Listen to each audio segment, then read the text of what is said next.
My name is Richard Liebman, and I'm the Scientific Director of the National Institute for Biomedical Imaging and Bioengineering. And it's my greatest pleasure today to welcome Professor Miguel Nicolelis to the NIH Wednesday afternoon lecture series. Dr. Nicolelis is a physician-scientist who is internationally renowned for his pioneering work on developing brain-machine interface technology. There's only time for me just to say a few remarks. I don't want to take away from the time he'll be talking. But Dr. Nicolelis holds a medical degree as well as a doctoral degree in physiology from the University of São Paulo, Brazil. He also has received a Ph.D. in physiology and biophysics from Hahnemann University in Philadelphia. Dr. Nicolelis is a full professor in the Department of Neurobiology and co-director of the Neuroengineering Center at Duke University. His lab is best known for its studies on neuronal population coding, brain-machine interfaces, and neuroprostheses in human patients and in non-human primates. His work has already accumulated some 30,000 citations. And in 2010, he was awarded the NIH Director's Pioneer Award to pursue his research on brain-machine interface technology. In addition to his faculty appointment at Duke University, Dr. Nicolelis also directs the International Institute for Neurosciences of Natal in the Brazilian state of Rio Grande do Norte, which is supported by the Edmond and Lily Safra Foundation. Dr. Nicolelis chose this somewhat remote district in Brazil for the establishment of his institute precisely because it was educationally extremely underserved.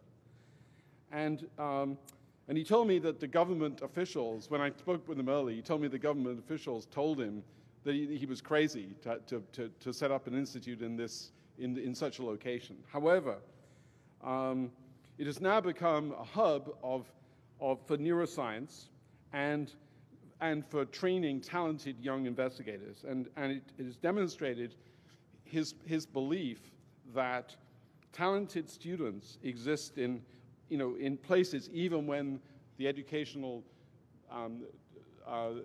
facilities there are extremely poor. Dr. Nicolelis he's a football fan, amongst other things, and in 2014 he was the guest of honor at the World Cup in Brazil, because he was actually responsible for the opening highlight when Juliano Pinto, a 29-year-old paraplegic with complete paralysis of his lower trunk, delivered the kickoff at the opening game, thanks to Dr. Nicolelis' technology development. So, you'll see if you look online that he's given a fantastic TED talk on his work, and he's been featured on multiple TV and radio shows, including the Diane Rehm Show. The title of his talk today is Brain-Machine Interfaces from Basic Science to Neuroprostheses and Neurological Recovery. Dr. Nicolelis.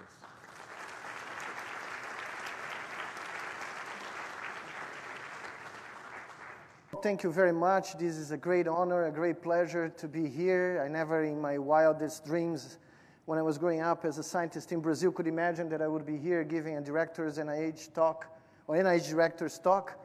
After 31 years, funded by NIH, is really a very important moment for me to be here and to, I guess, since 2010, to give you a progress report on what I have done with this, wonderful thing called the Pioneer Award, to actually try to merge my long interest in the basic question of how brain circuits operate, what are the principles, the mechanisms, the physiological mechanisms that allow these circuits to generate the business of the brain behavior, and how in a given moment, by chance, we made a few discoveries that allowed us to take this knowledge to clinical practice and eventually discovered that neuroscience can do a lot of good if you just want to migrate your ideas to the clinical arena and actually take, if I could have the lights off, if someone is controlling the lights of the stage a little bit in front, because some of my slides are like this. But this was my business for 20-some years.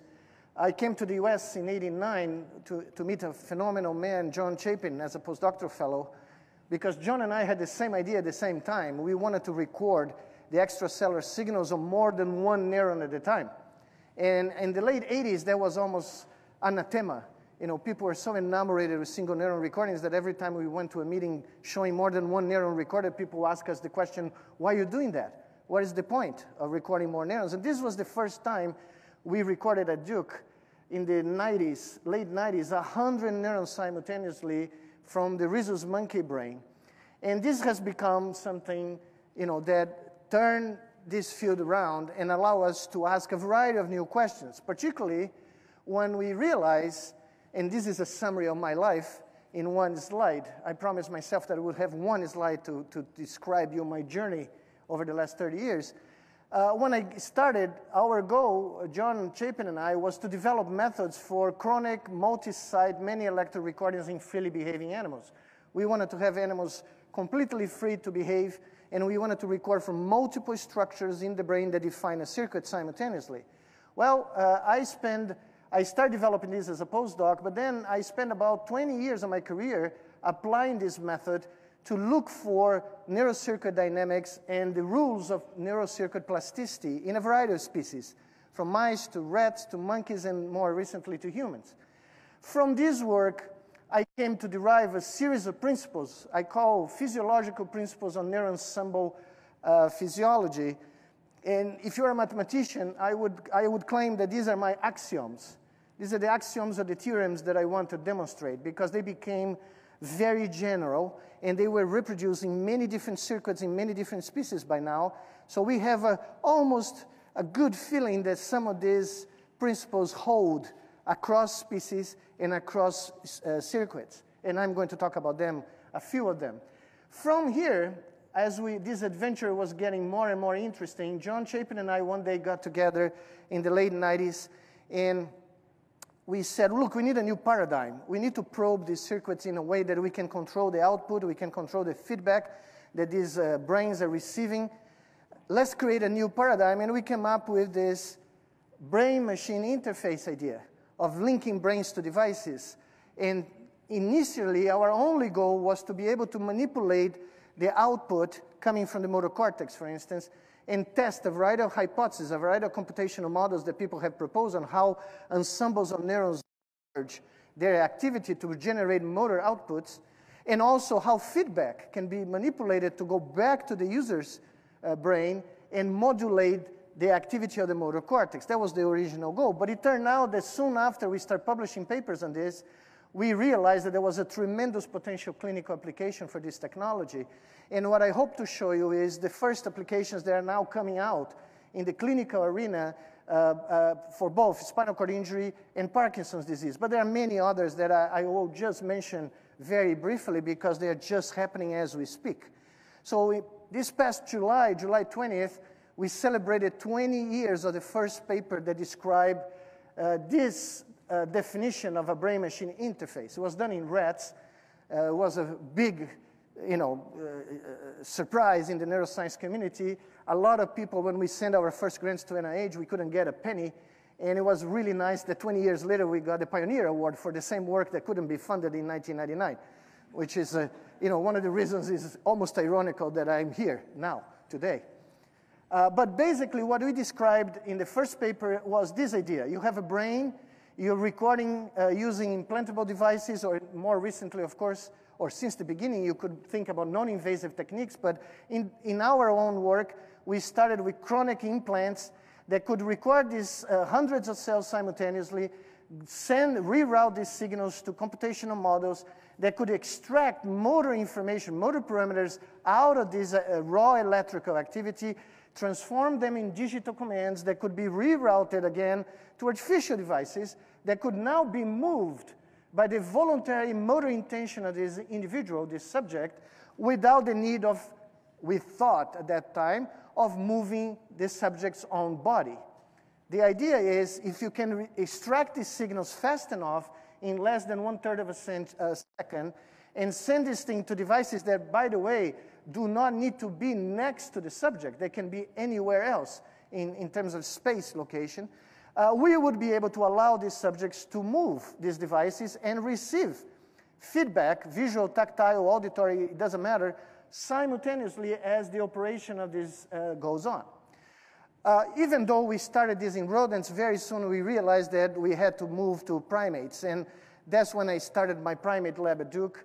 And the idea was to implant, what you're going to see in a moment, these bundles or cubes of micro-wire arrays in multiple locations of the motor, somatosensory, and posterior parietal cortex in both hemispheres simultaneously, so that you could record hundreds of cells from these animals from long periods of time. For that, we are now in the 3rd generation of these implantable devices. Now, of course, you can use 3D printed cubes to insert your microwires. This has increased dramatically in terms of yield, and you can now build devices that have 10 by 10 by 10 contacts, close to 1,000 contacts in each one of these cubes, we call recording cubes, that we can implant in up to 10 locations is the record that we have seen in the lab, 5 in each hemispheres, and record simultaneously. This is what it looks like after a few months of implantation, which was a big surprise for us when we started 20 years ago. These are flexible filaments. They're not rigid electrodes, so they float with the brain. And after a few weeks where the inflammatory reaction around the implant is resolved, they become attached to the tissue, so they move with the tissue. They don't damage the tissue as rigid electrodes would when the brain is moving. So we get beautiful extracellular action potentials months, years after this implantation. So the average yield over these 20 years, and now has been normalized by studies in mice, rats, owl monkeys, rhesus monkeys, and humans, is about 1 single neuron isolated per microwire implanted. It's about 0.9, but I'm rounding to 1. That's what you see across the species. So if you implant 700, 800 electrodes, you are very much going to get close to 800 neurons recorded simultaneously. This is the largest yield that we have had so far, close to 2,000 neurons, 2,000 microwires were implanted in this animal. And this is a bird's eye view of this implantation, which has become very modular now. And the great advantage of this is that you can encase all this in the bone, and you can, on top of your implants, now apply, you're going to see in a moment, our wireless multi-channel chips.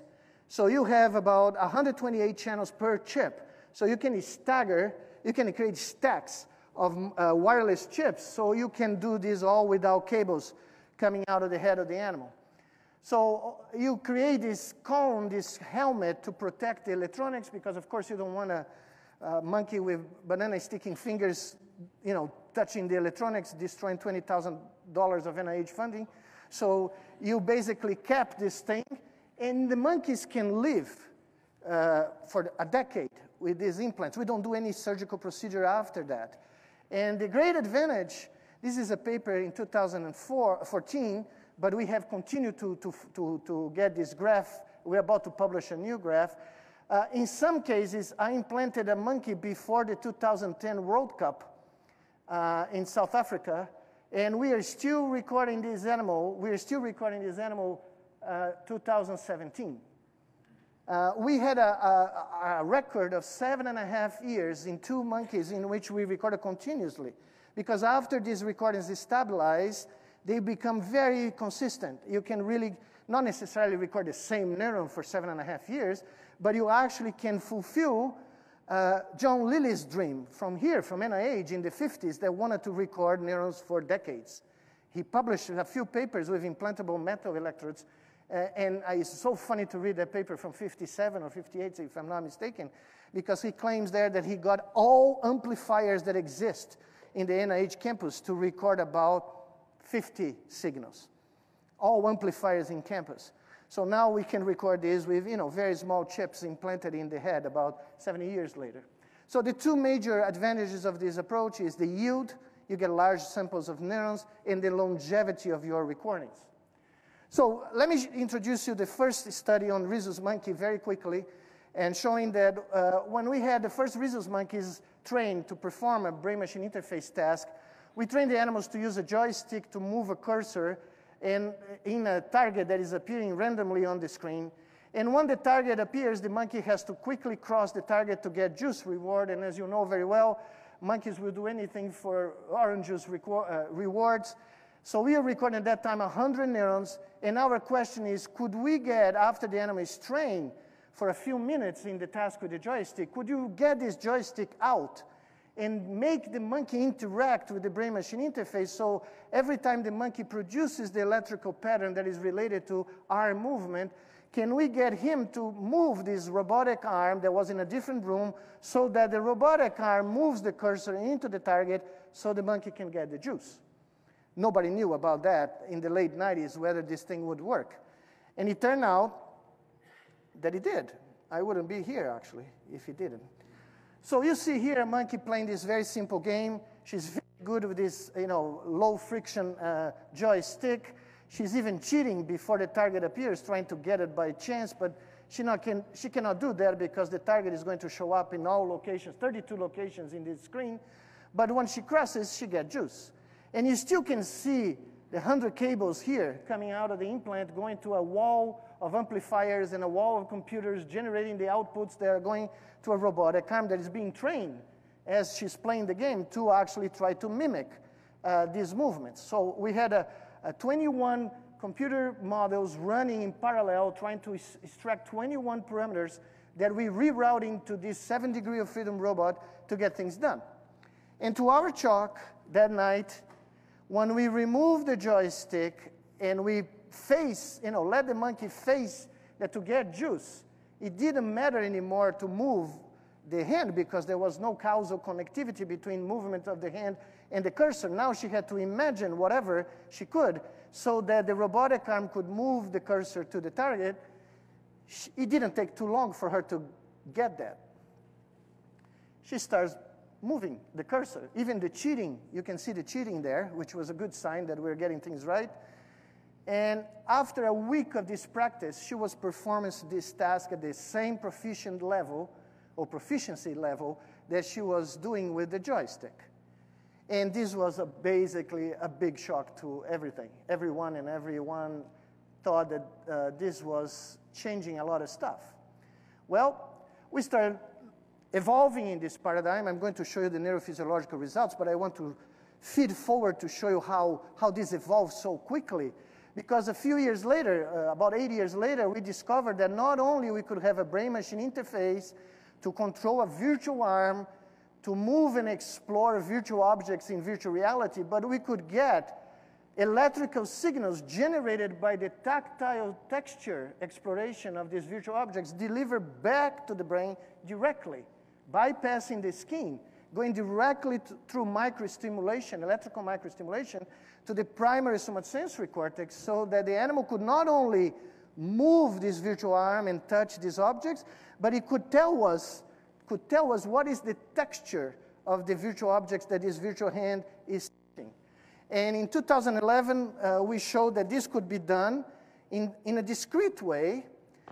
What you're going to see here, the monkey is controlling this virtual arm, and there are 3 textures that he cannot see the difference between them, but they have very different frequencies, spatial frequencies on the surface. And every time he's touching this hallus here, he's trying to find the correct high-frequency texture. And when he finds it, he has to press the center of this object to get a reward. And as you can see, the animal tries here, tries there, and eventually gets the correct and press it. And we showed that with about a week of training, this animal could get a performance that was very similar to using its own fingertips to get that. Just 2 weeks ago, we advanced this paradigm further. We published this paper, even though the data was collected in 2012. It took us a long time to get this done, finished. And what we showed is that through this brain-machine-brain interface, that's the name that we gave to this, you can now use continuous electrical stimulation of the somatosensory cortex. Sorry. Because what we are showing here, different from the previous experiment, is that the animal can use the brain to control the virtual arm, but now there are two textures next to each other, and he can continuously experience these textures and select the one with the highest frequency.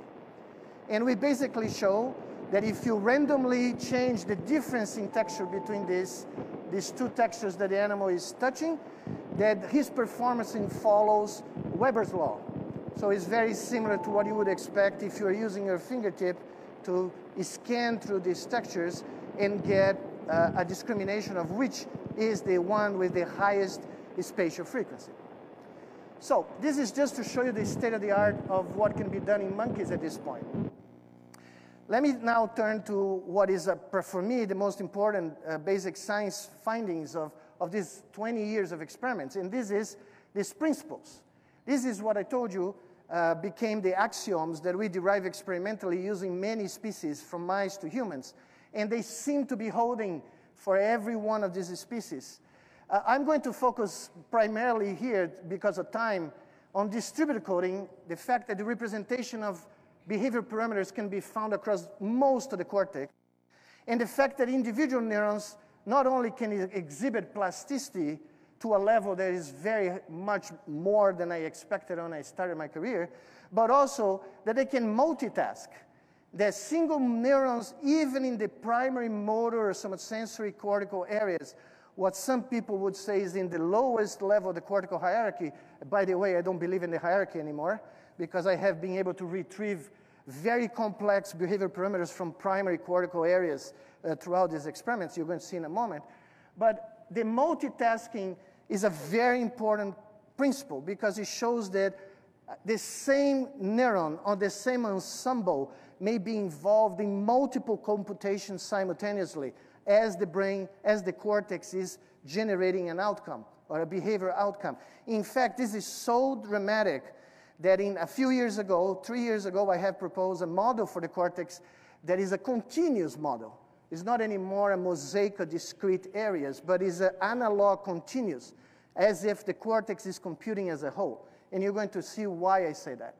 But there are 10 of these principles: context principle, conservation of firing. There is a budget of firing, budget, energetic budget, metabolic budget, and we have found, if you're recording from multiple structures simultaneously in the cortex, that if some neurons go up to signal incoming stimulus or a motor output, other neurons will go down at the same magnitude. So when you sum all the spiking, it remains hovering around the mean across the cortex. So that's what I call the conservation of firing principle. So the distributed principle started very simply by plotting in the experiment, the first experiment that you saw, the number of neurons from multiple cortical areas that carry any variance about the different motor parameters that we're extracting in real time from our 100 neurons recordings to control a brain-machine interface. And to my surprise, when I plotted primary motor cortex, primary somatosensory, supplementary motor area, premotor dorsal, PP, posterior parietal cortex, I could extract information about any of these 21 parameters from all over these cortical fields, very far apart in the frontal parietal circuit. Clearly, primary motor cortex, the neurons in the primary motor cortex carry more information per number of neurons. So you had more information per neuron for each of these motor parameters. But look at this. You could find enough information, sufficient information in terms of variance from the primary somatosensory, posterior parietal cortex. You just needed, you just needed more neurons from the posterior parietal cortex to reach the same kind of performance that you get for, let's say, 50 neurons in the motor cortex. More than that, if you look from one parameter to another, hand position to gripping force, the distribution of these colors change. So there is a degree of specificity on top of this distributed representation. But all these neurons, these are the same neurons from one graph to another. The same neurons here in the posterior parietal cortex that are coding for gripping force or coding for hand position. They do better for gripping force. Nonetheless, all these structures are coding for all these parameters at the same time. So we could actually control this brain-machine interface with the posterior parietal cortex, which other researchers later proved to be true by sampling more neurons or a larger sample of neurons than you do by M1 alone. But the best result was obtained when you sample neurons from all these structures simultaneously. By the same token, when you plotted, when the animal was using the joystick, the distribution of 120 neurons recorded simultaneously, the distribution of direction tuning. So this is direction, this is neurons. You can see we rank-ordered these neurons to show this beautiful diagonal, basically to illustrate a phenomenon that is well known in our field, that if you get a pseudo-random sample of a cubic volume, a cubic millimeter of motor cortex, you are going to have all potential directions of movement represented in that pseudo-random sample cells. That's the reason you see this beautiful diagonal here. Well, it turned out that if the joystick is removed, and the animal now is using a brain-machine interface to control a robot to do the same task that he was doing with the joystick, the neurons very quickly change their tuning to basically become tuned to the directions of movement that are allowed for the robot to move in space.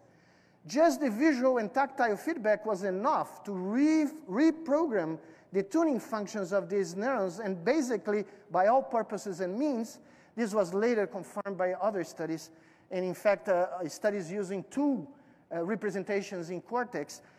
It suggested that the moment you put an animal in this closed-loop control with an artificial device, it doesn't matter if it's robotic, electronic, or virtual, that device is assimilated as an extension of the body representation of that animal. And you get neurons devoted to tuning properties, to become tuned to a variety of properties related to the movement of that device. Professor Iriki in Japan has shown that in a different paradigm with monkeys using rakes to get food that they couldn't reach with their own arms, they had to use a rake to extend it. And in recordings in posterior parietal cortex, he showed a very similar concept. Neurons becoming tuned to that rake that the monkey is using to collect grapes. So there was plasticity going on as these animals were using this brain-machine interface, and the tuning properties of these neurons were changing. But if you go back to a situation where the joystick is back, this diagonal is back. You can basically retrieve it in a few seconds, as fast as you can reset your computers and do the measurements again. But this was not all. Only recently, we went back to our data, and we discovered in the mid-2000s that you don't even need the animal to use a joystick to learn how to use a brain-machine interface. You can basically have the animal just observe thousands of trajectories performed by the actuator that you want him to control, or it to control with the brain-machine interface, that over time, if you do that over several days, you see the performance of your computational model increasing, meaning that the brain-machine interface is producing better and better movements as time goes by. So just observing the intended behavior was enough to train the brain-machine interface in achieving its goal. And when we look at this data more carefully, when you use full monkey avatars controlled by a brain-machine interface or an arm, a virtual arm, what we notice is that when the target appears and the monkey has to move its own biological arm, you see this beautiful firing modulation of 200 neurons in the primary motor cortex. Now, if the actuator is not the monkey's body, but is an avatar of an arm, the same neurons are still firing. But there's no body movement here. The monkey is not moving as you saw before. This is all done by visual feedback. And these neurons are behaving pretty much like mirror neurons. They are basically in primary motor cortex, firing like Professor Rizzolatti described in the 90s in the premotor ventral area, a higher cortical motor area, premotor area, but we can find this in primary motor cortex and primary somatosensory cortex, which was a big shock to us. And this was what we use to drive the brain-machine interface. This was the kind of activity that was enough to allow this animal to learn to control this avatar device.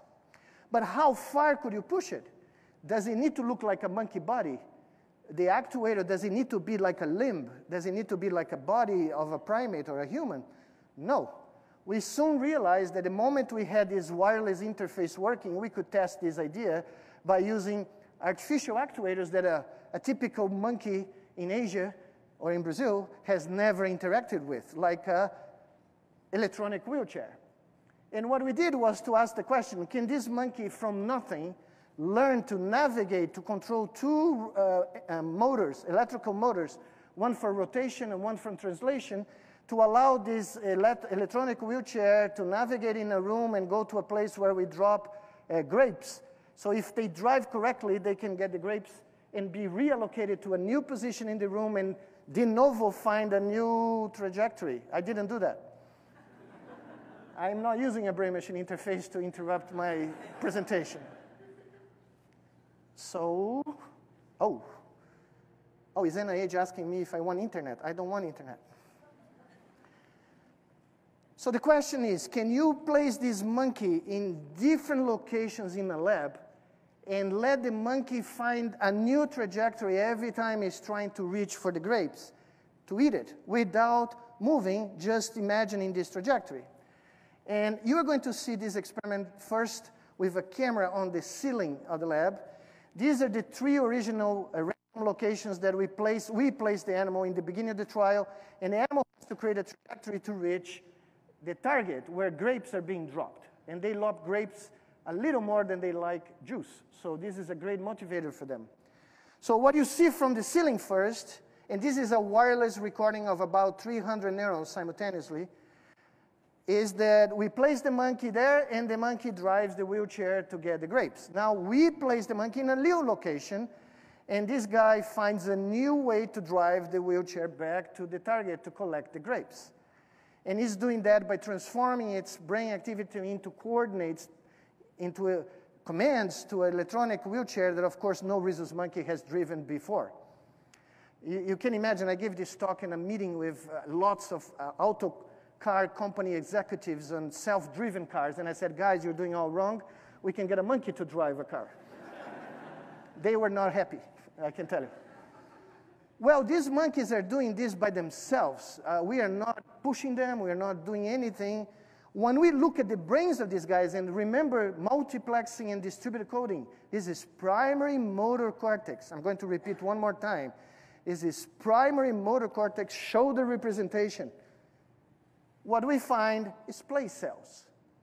We actually could find place fields, neurons that behave like the beautiful hippocampus place fields that everybody told me in medical school and then in graduate school and then when I was a postdoc and for the last 20 years that you can only find in the hippocampus. In the hierarchy, the top of the hierarchy of the cortex. Sorry, this is primary motor cortex. And it's there, beautiful. When we tried to publish this, we published, but the first time we send it to science, people say, have you controlled for cardiovascular and respiratory function? Well, I don't remember any rat being controlled for that when they describe place cells in the hippocampus. We didn't.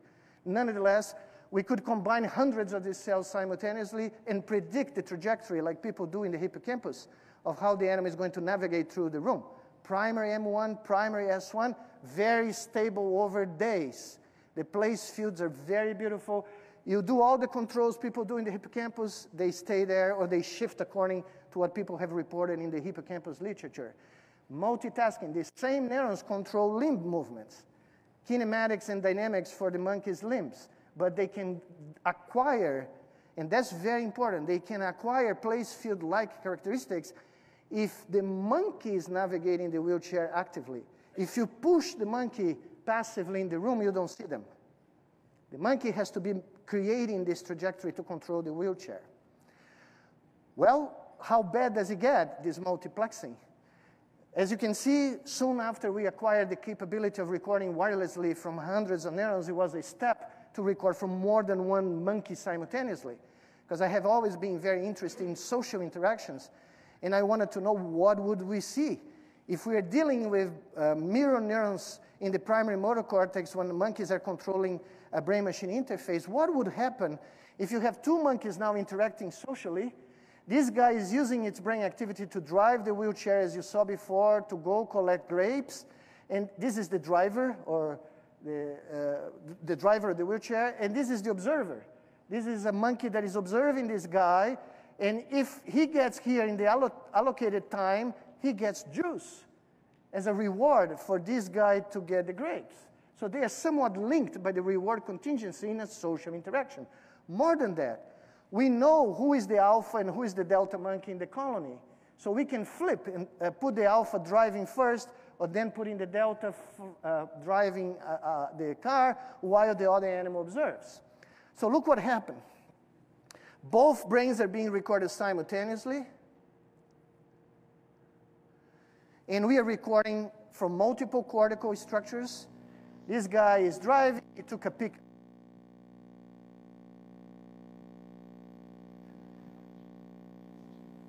I didn't do anything. My brain may be connected to all these things. Yeah. Is it working now? So he's driving, he's going to collect the grapes. The moment he collects the grapes, this guy is drinking juice. Okay? Very simple.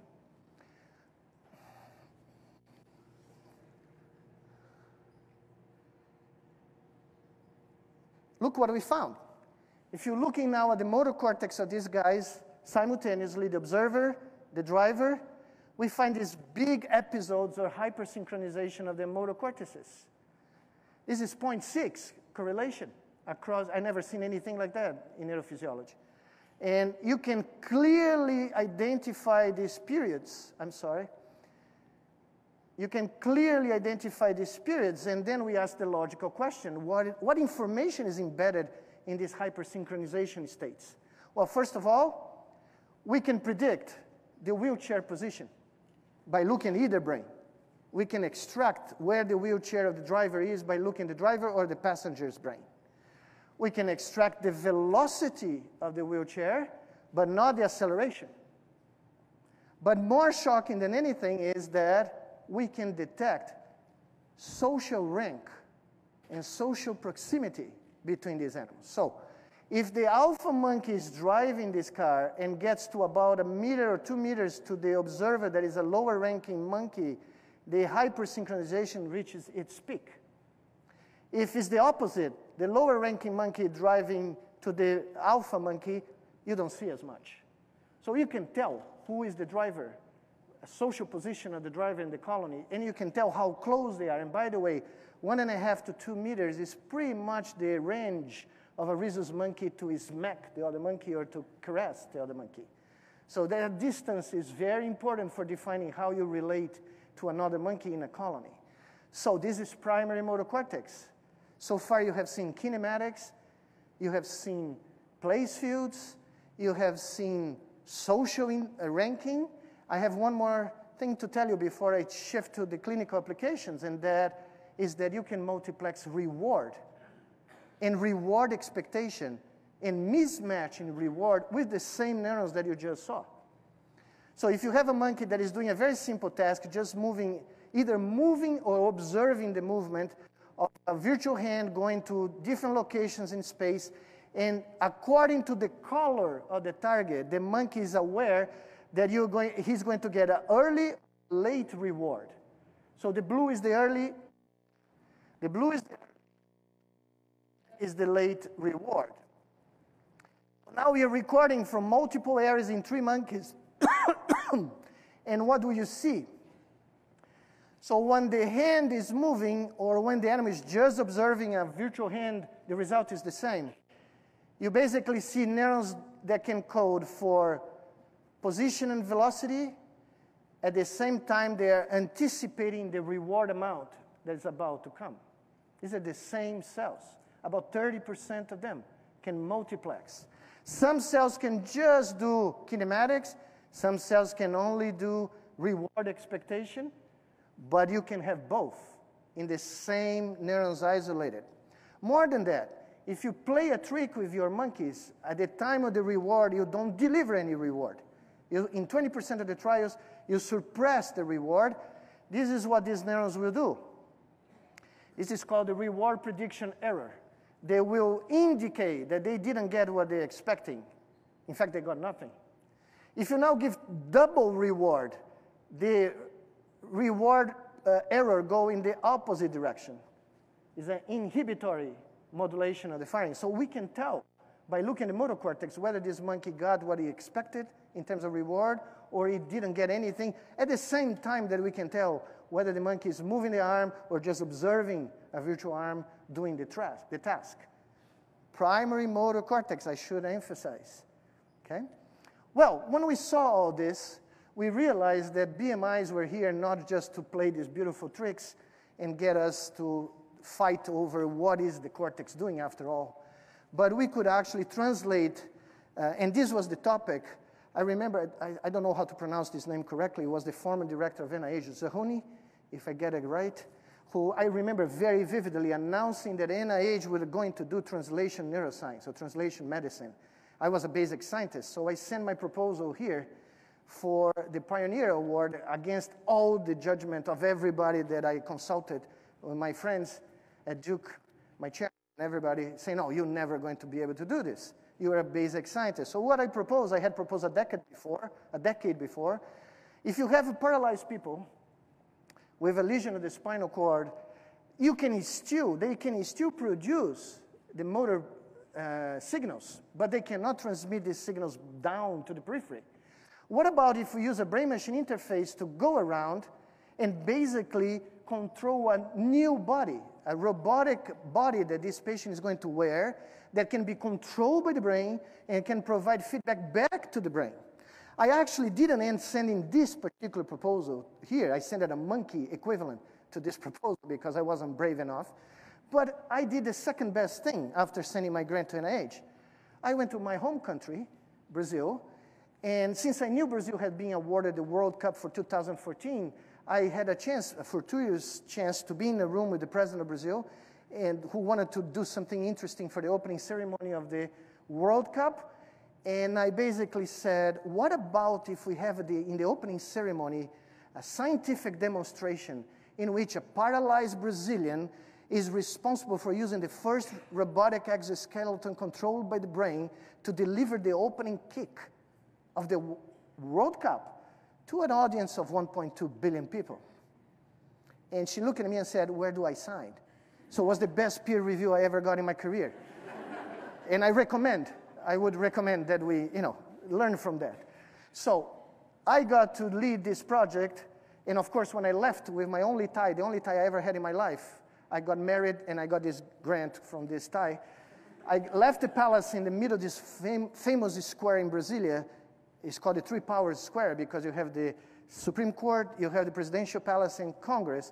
I sat on the Statue of Liberty there, equivalent to ours here, and I said, I have no team, I have no patient, I have no exo. So I start calling my friends, and luckily I have a few. And the call was pretty much like this: would you like to be Gordon Cheng, my best friend, would you like to be on the field, on the opening ceremony of the World Cup in 2014? And the guy would reply, of course, count me in. I said, well, Gordon, there's just a little detail. To be there, we need to build the first brain control robotic exoskeleton that allows a paraplegic person to kick off the World Cup, not only by being able to kick the ball, by feeling the impact. Sound was silence, no sound. And the answer was inevitably, isn't there an easier way to get the tickets to be on the game? I said, no, that's the Brazilian way, so we're going to do it that way. And to their credit, all these amazing people came from 25 countries, opened their patents, opened their labs, didn't get paid a penny. They came for free. They brought their students, postdocs, graduate students, technicians, to Brazil for 18 crazy months. Dr. Collins visited us 2 months before the demo. He went to the lab in São Paulo to see this, and we actually did it. And for that, we had to go to a registry of spinal cord injuries in Brazil, 65,000 patients, and select 8 chronic, completely paralyzed people, 3 to 14 years of a lesion in the spinal cord, no sign of any kind of neurological function below the lesion. And what we did is exactly what you saw with the monkeys. First, because they had been paralyzed for so long, when you try to record EEG and evoke a motor intention response, you couldn't find anything because the cortex had forgotten literally what it is to walk, what it is to have legs, what it is to have a desire to move. So we had to put them in a virtual reality environment to basically embed in them through vision and tactile feedback what is to walk, with a virtual avatar that they control by EEG, no implants. This was non-invasive BMI. Later, as they got better and better, we moved them to different custom design robotic, off-the-shelf robotic walkers that you can get. And finally, we got them to control what we built in 7 months, 12 months, literally. 7 of testing, 12 of building, which is a 12-degree of freedom electrical hydraulic brain control lower limb robotic exoskeleton. That's the baby here. And here's the cockpit. This is where the patient is placed, is sort of suspended. It is using EEG to control a central computer, a processing unit that is in the backpack that is controlling the electrical hydraulic motors so that this movement is very smooth. You know, we use oil, high-grade oil, to generate very smooth movement. Gordon Chang developed these sensors for us specifically to provide tactile and proprioceptive feedback to our patients. These are applied to key positions, in this case, the plantar surface or the feet. These are embedded position, pressure, and temperature sensors that when the patient touches the ground, generates a wave of pressure that is delivered to the only place in the body that we could guarantee these patients would have any tactile sensitivity left, the forearms. So we use a haptic display built with cell phone vibrator elements to create a wave of tactile feedback through the forearms of this patient. So you can see here one of our patients training her brain to recognize different textures of surfaces like grass, sand, and hot asphalt. She's basically seeing this scene of an avatar walking a soccer field, and she's moving her hands to find the best combination of magnitude and velocity of these waves of pressure that she's receiving on her arm. So each patient did that to personalize the parameters associated to different textures of the ground. Funny enough, when they start doing this, they develop vivid phantom sensations of their legs. So we found a way to induce artificially phantom limb sensation. Each one of them had a different one, and was somewhat related to the original injury that they experienced, you know, a decade or more before. So we literally use their brains to adjust the parameters of the feedback that the exo would provide to them. So this is the day I saw 8 times during that period. It's the first day that one of these patients walked in the lab using EEG to control the motors of the exo. He has the sensors in the feet, so he's receiving tactile feedback in the forearms, and he's looking to a very big mirror because the visual feedback, we believe, was reinforcing him being again upright and walking by himself. You're going to see some lights popping here is because the system, the EEG-based BMI, is informing him of the decisions he's taking, left and right, because we realize the patients learn to alternate modulation of the mu rhythm of the left and the right hemisphere to control the contralateral leg. So they create an alternating rhythm to this walking. So this is the first day, this patient who is a T6, after 6 years, walked by himself. And you can see his concentration, his focus. And we are broadcasting this to all the labs around the world that had participated, and I can tell you, not even the Swiss could resist. They cry, everybody, because people have been involved in rehab, spinal cord research for 30, 40 years. They've never seen a person walk again with a spinal cord injury like that. And I don't need to say anything, you just look at his face. Well, I saw this 8 times, as I said. Each one of the 8 patients became proficient in 3 months to actually deliver the kick, but only one guy could do it. So this is Juliano Pinto, you heard before, a 29-year-old, T4 complete Asia A spinal cord injury. He was an athlete before. He's a para-athlete now. Almost went to the Olympics 2 years ago. By 1 second, he didn't make the Brazilian team, but he's going to make it next time for Tokyo, I hope.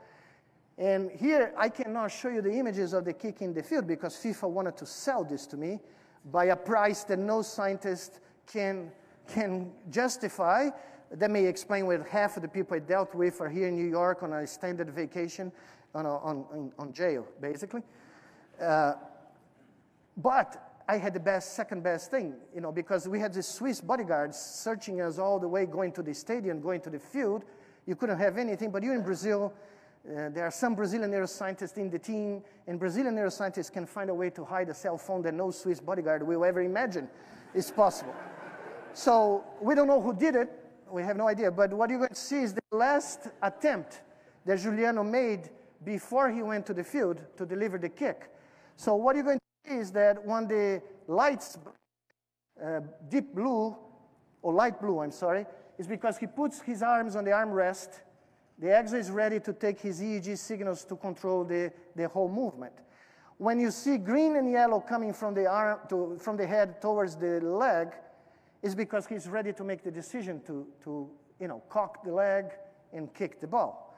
And one of my students, former students, put the ball there, and the rest is history. So Juliano is now making the decision. He's ready to go. The ball is going to be placed, and he kicked the ball. What he didn't know, we didn't do here. This is in the ramp going to the stadium. There is 75,000 screaming Brazilians on the stadium. There's 1.2 billion people watching this. So we're in the ramp, and Juliano doesn't know that when he went to the field, we turned on another sensor on the toes. So by the time he delivered this kick on the field, he felt the impact on the haptic display. And so when we were celebrating with him, the most amazing thing I heard that moment, he was not screaming, I did it, I moved. He was saying, I felt the ball. That was a unique experience for a guy who had been 9 years paraplegic, not moving, not walking, not touching anything with the feet. So we thought that this was the end of the story. 1.2 billion people saying that it was okay, it was fine for us, but that was not. A month after the World Cup in Brazil, you have to do this neurological examination for the IRB every 3 months. It's mandatory. It doesn't matter you're dealing with a spinal cord injury patient with 10 years of history and nothing happening. You have to do it. So our international team examined the patients, and suddenly Juliano, who was a T4 on June 12th, on July, he was a T11. When we did the pinprick test for tactile sensitivity, he had regained in the last 6 months 7 segments, 7 dermatomes. He could feel things up, down here, from here. That was shocking enough. So we did patients in July 2014. They had gained on average 5 dermatomes. We kept tracking these guys for 28 months without telling anything because we couldn't believe that that's what's happening.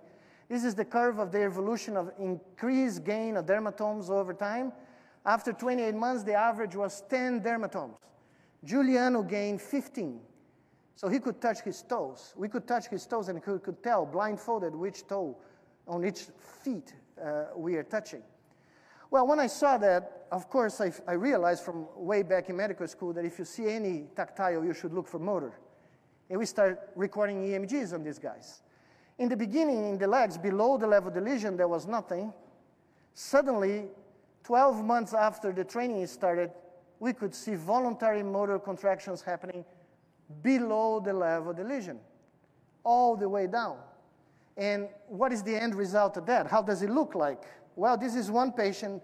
We usually do a test. You guys know very well. You suspend it on the 0G, the guy. You leave them floating in the air, and you ask, try to walk. Of course, 99%, 100% of the time before this, they couldn't do anything. You just record that they are immobile. Well, we did this test 12 months after the training started, 6 months after the World Cup kick. And the first patient did this to us. This is a T11, 14 years of age, a complete paralysis, and suddenly she's producing a compound movement of the right leg, repeatedly.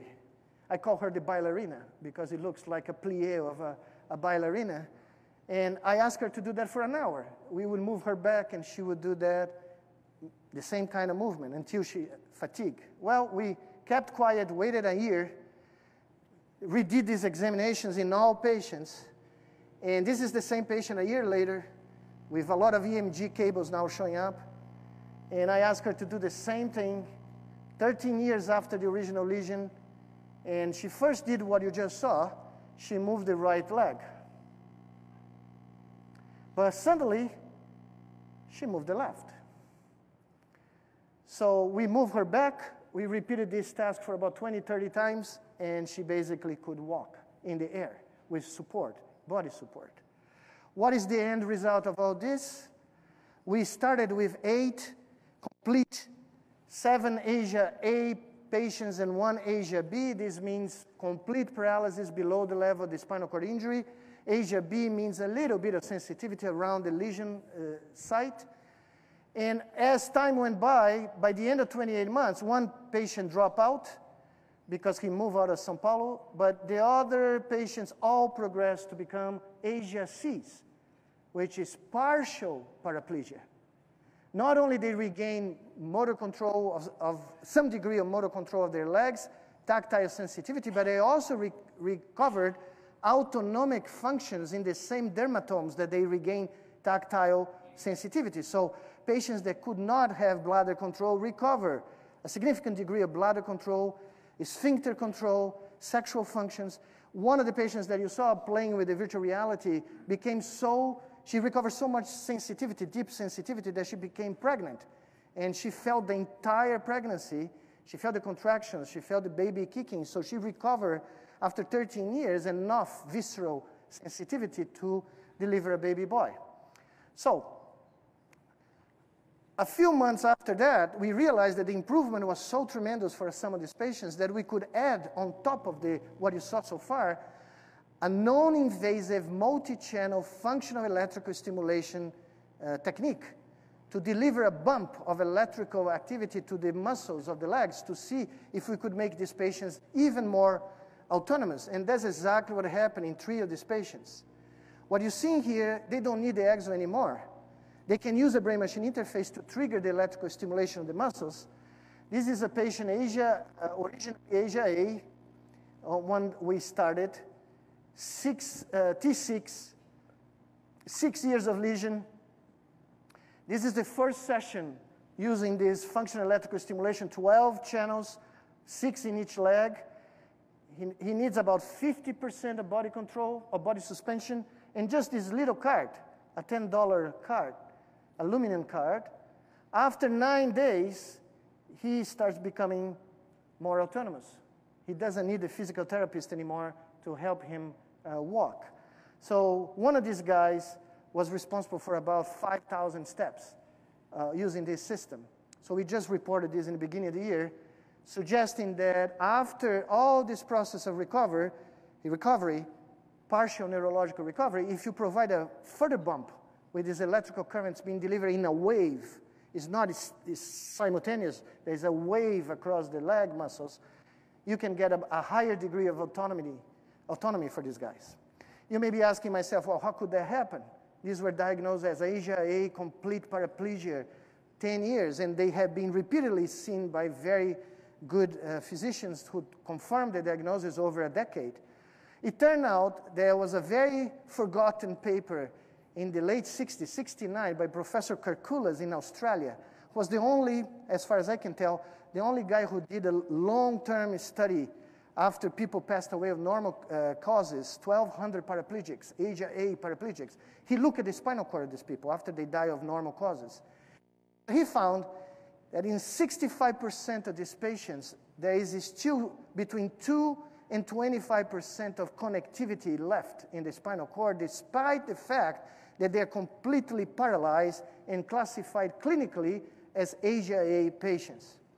Well, we decided to MRIs of our patients, and long and behold, we found in half of them some residual connectivity of the spinal cord. So the hypothesis that we have right now is that by inducing training with virtual reality and the brain-machine interface, we rekindle the motor cortex to generate complex patterns of locomotion that were transmitted somehow by whatever was left in the spinal cord. By the same token, as these guys began walking again, they receive proprioceptive feedback that allowed them to basically trigger the S1 cortex with information coming from the legs in addition to the feedback that we provided. And that was enough for cortical and spinal cord plasticity to take place and allow for this partial recovery to happen. That's the hypothesis. I just want to finish to show you that this is not the only thing that is going to happen in the future. Because if it works for spinal cord injury, certainly we have a shot of doing that in stroke victims. In fact, there are lots of studies now of brain-machine interface inducing some level of recovery in stroke victims. But I want to show you something completely out of the box that only came about because of this global, continuous view of the brain as a dynamic analog computer, an organic analog computer. 10 years ago, my students came to my office, and I always let my students do whatever they want. Most of the time, I didn't know what they were doing. And they came to me and said, look at this. What do you think we are doing? I said, well, why are you working on epilepsy again? We finished this years ago. We discovered that the trigeminal nerve can be anti-seizure, as good as an anti-seizure location to stimulate than the vagus nerve is. We're done with that. I said, no, this is not seizures. I said, no, look, this is clear. A typical pattern of hypersynchronization at the beta band. I said, no, this is a Mark Coron's Parkinsonian mouse model. And we are recording all over the brain, and we find this pattern all over the brain. I said, well, if you're finding this, I know nothing about Parkinson's, but I'm telling you this is an epileptic seizure. Let's treat Parkinson's as if it were a seizure. Let's stimulate the trigeminal nerve. We stimulated the trigeminal nerve, and these guys start moving the head. They are completely frozen, these mice, because they're depleted 90% of dopamine. So you're going to see in a moment. Well, we stimulated the trigeminal nerve. They start moving the head. I said, well, trigeminal is not going to do it. Let's stimulate the dorsal column of the spinal cord. This is the large bulk of tactile fibers, sensory fibers going up to the brain that go everywhere in the diencephalon. Long and behold, if you do that at high frequency, the seizures disappear and these guys move instantaneously, no matter how bad the deprivation of dopamine is. So this is one of these mice. He's in the corner here, shaking, immobile. He's frozen because the depletion has been dramatic of dopamine. This is sweet water. He wants to drink this sweet water, but certainly he has no hope in this state to cross the cage to get here. But in 1 second, we are going to basically, in 7 seconds, we are going to start stimulating the dorsal funiculus of the spinal cord at 150 hertz. And long and behold, that's a different mouse. He basically is unfrozen, and he can go here and drink the water. And as long as we keep this guy under stimulation, he would do that. In fact, we discovered that we didn't even need to keep the stimulation going on. 1 hour of stimulation every 48 hours would get this guy very happy and going around. Well, I published this, cover of Science, did monkey studies, and people say, oh, this is just mice. Well, some people pick it up. My friends at the Department of Neurosurgery at the University of São Paulo, my alma mater, that since I played in the soccer team 30 years ago, they believe in me, they trust me. I scored some very good goals for that team. So they got one of the typical spinal cord stimulators implanted in the same locations we did in mice, transition from the cervical to thoracic spinal cord, use the same parameters that we did, and they look at terminal Parkinsonian patients, post-DBS implant, deep brain stimulation. This is our gait freezing patients that cannot walk anymore. They're completely frozen. On the left side of the screen, these guys are without stimulation. On the right side of the screen, they're having spinal cord stimulation at high frequency like we did for the mice. And so this lady could barely stand up, and she can barely walk. And after the stimulation is on, she can move. There are 4 cases in this study. There are about 100 patients around the world now that have done this experimentally, and it's working. All the reports published show that it's working. So this is a 20-meter task where she has to walk 20 meters. And you can see the difficulty here. She needs help to stand, to keep up. And here, with a little stick, she's walking. I just want to show you the second patient because he's ready to go to the soccer field. And it's a shock to me because he was a deeply frozen Parkinsonian. Same thing, on the left side is without stimulation. DBS is on, by the way. This is still going on DBS, but DBS doesn't do anything for gait freezing, as you probably know. So look at this guy. No spinal cord stimulation, spinal cord stimulation. Stride length increased by 5-fold, okay? And the effect so far has been followed up for 2 years, not in this study, in another study, and it's still going on. And it's still, you don't need to stimulate continuously. You can stimulate 1 day, have 2 days without stimulation, get back, get an hour of stimulation. We have now published a series of papers on spinal cord stimulation. I don't have time to bother with that, but untreatable models of untreatable epilepsy, chronic epilepsy. We do spinal cord stimulation. We have reduced these seizures in rats by 40%. So it can be that epilepsy is more than what we thought. And I leave you with the suggestion, because this is about to be published, I hope, that epilepsy may be the common physiopathological pathway of a huge number of neurological and psychiatric disorders. And no wonder most of the prescriptions for these disorders are anti-seizure drugs. People didn't know for a long time why they work. Bipolar disorder, obsessive-compulsive schizophrenia. Maybe it's because independently of the original cause, genetic, cellular, I don't know, to manifest itself in symptoms and in big deterioration of neuronal function, you need a mechanism to destroy neurons very quickly. And for me, that is epilepsy. Epilepsy happening in different components of the brain. Depending on which circuit is recruited, which frequency and which phase angle, you get a different outcome. And maybe, only maybe, spinal cord could be a common pathway to deliver a modulation of these seizures. That's what I hope to do in the next 20 or 25 years that I'll have left. Thank you very much.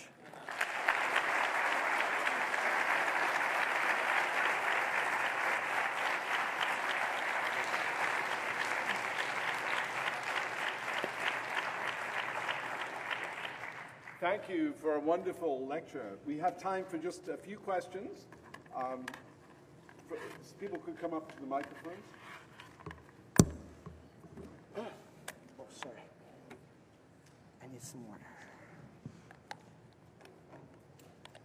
We have one couple of sure. I'm sorry. So what is the residual function you need for the patient to walk? What percentage of the spinal cord nerves functional? Yeah, that's a very good question. Nobody knows. I have a feeling that anything between 10% up may be enough to sustain some degree of neurological recovery. I have not tested that, but that's just a hint from what we saw in these MRIs of these patients. And in terms of therapy, you mentioned some of them recuperate quickly. So in terms of the build-up, so what are you building up? Are you making new spinal nerves or something else is happening? I think there is plasticity at cortical and spinal cord level. I think it's a Hebbian mechanism. I think as the cortex gets light up, it's driving the spinal cord. As feedback comes back, this is a Hebbian mechanism to improve, and certainly new connections certainly may be formed. But I'm getting a suspicion that there is more than that. I think that there are changes at the level of the white matter also happening. The big bundles that connect the motor cortex bilateral may be changing in terms of conduction velocity, in terms of diameter, myelinization level. So I haven't been able to explore that yet, but that's the hypothesis that is driving us now. It's more than just gray matter plasticity. I think there is a component of white matter plasticity. And funny enough, I couldn't show you, I have MRIs of these patients at the end of the training, and I was comparing to a control group here in the United States, healthy subjects, that people did volumetric analysis, with another international spinal cord database with people that are not trained, people that have been paralyzed for a long time. And what we see in our patients is a significant enhancement of volume and thickness of gray matter in the frontoparietal part of the brain, and a reduction in the same parameters in the occipital pole.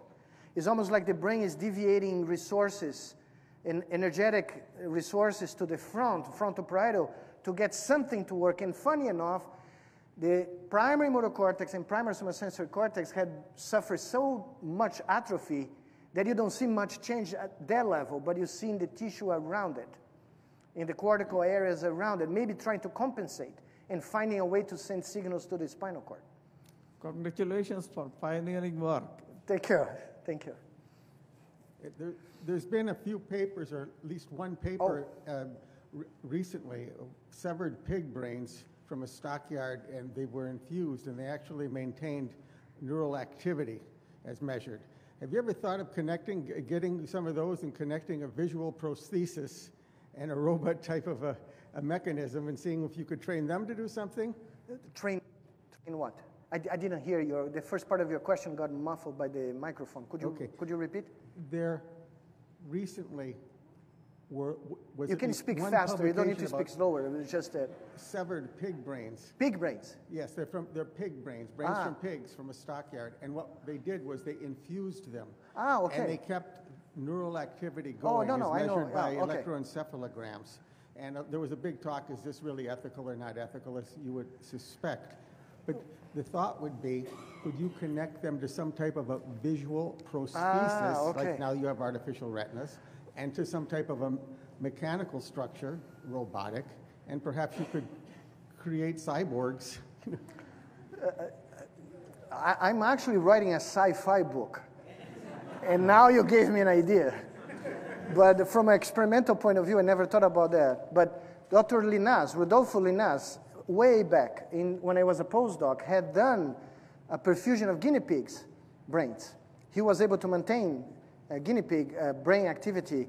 And of course, people have done that in turtles forever, because you can put a turtle brain in the refrigerator, come back the next day, and it's working.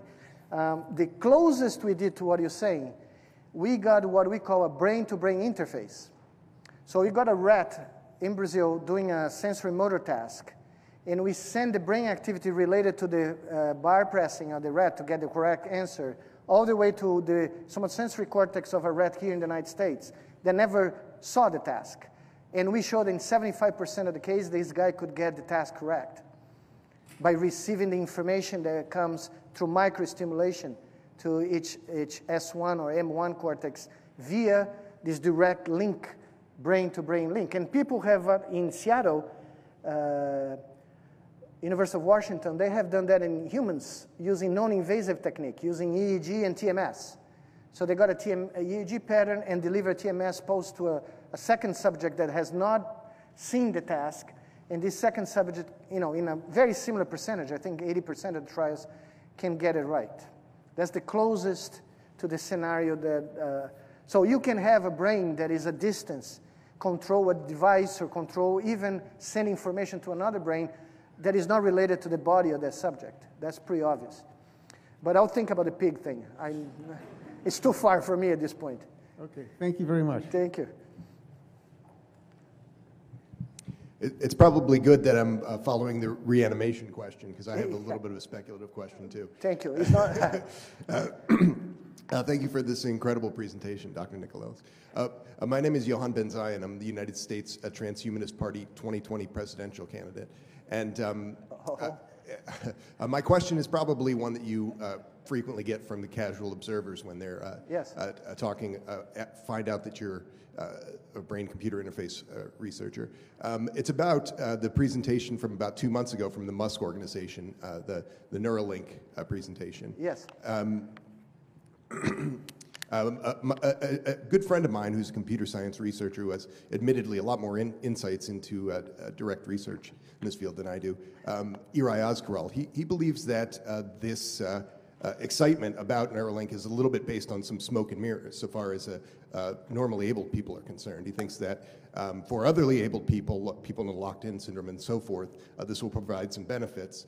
But I'm a cockeyed optimist.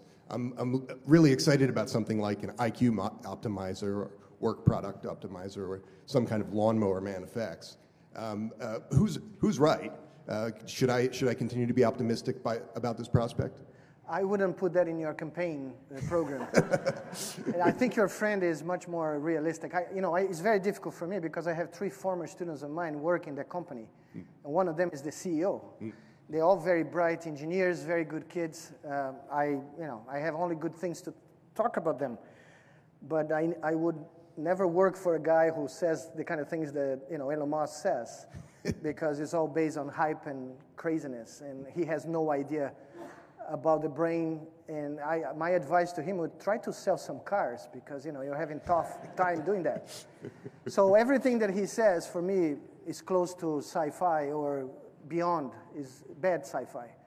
And I don't believe in that. And I don't believe that we should think that technology is going to solve human problems.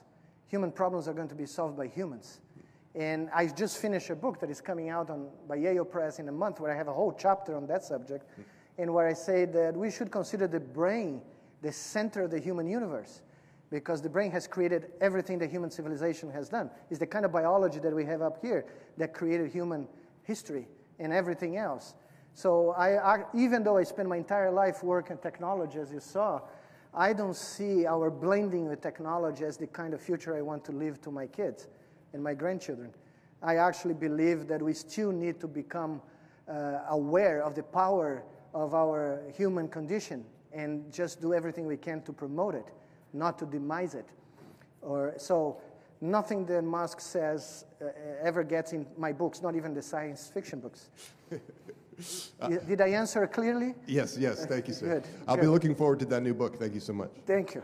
I just would like to say that we have a reception in the library, and I would ask you to continue the discussions with our speaker in the library. So please go ahead and. Thank you. And I'd like to thank our speaker one more time. Thank you very much.